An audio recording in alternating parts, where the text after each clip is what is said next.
Well, as many of you know, our good friend and my co-anchor from 4 to 7, Lindy Thaxton, has been battling colorectal cancer since May. One of the pictures she's given to us. She just had another round of chemo a couple of days ago. Lindy's only 39 years old. Well, now new information suggesting people should be getting colon cancer screenings at much earlier ages than previously thought. Joining me now live to talk about the new recommendations is Dr. Doug Rex with IU Health. Good morning, doctor. Good morning. Let's go ahead and talk about the U.S. Preventive Services Task Force saying that adults should start getting screened at, 45 instead of 50? How about even maybe younger than that, especially given what we just mentioned about Lindy having it below 40?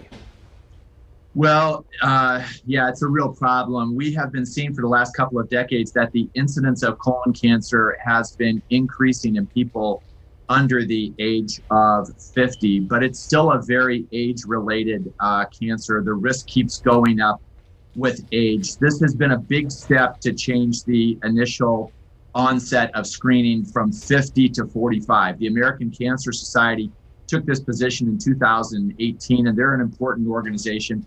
The U.S. Preventive Services Task Force is really the big dog when it comes to making guideline recommendations about screening, and they also tend to influence policy a lot. So we're likely to see insurance companies really start to cover it down to the age of 45, which is going to be a really big thing. If you want to get it, an insurance company won't cover it. Of course, it's a huge problem. So this is a big deal.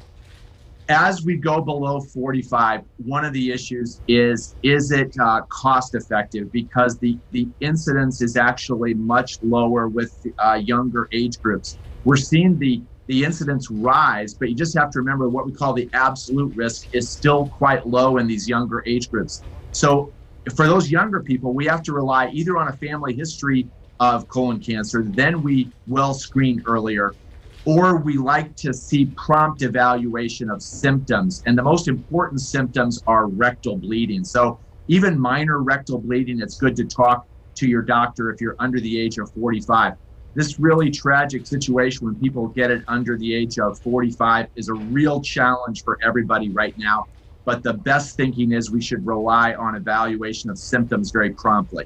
All right, about out of time, but we know it's the second leading cause of death, that kind of cancer, in the United States. Do you think, A, it's going to be tougher to get younger people to want to get a colonoscopy or even do one? And what does that earlier testing do in terms of helping? Well, it's the second leading cause of cancer death. We've seen some recent studies actually that people between 45 to 49 will come in to get screened, about the same as the 50 to 54 year olds. I think it's going to start with convincing people that they're at risk. What we're talking about is getting screened, which means going and getting a test, even if you don't have any symptoms, getting a colonoscopy or getting one of the stool-based tests. These can be incredibly effective. And you got to remember that if you get it between 45, 49 years old, and it turns out to be fatal, of course, these people lose a huge number of years of life. They're often in the middle of raising families. It's tragic for everyone. So even if you don't have symptoms, go and get screened.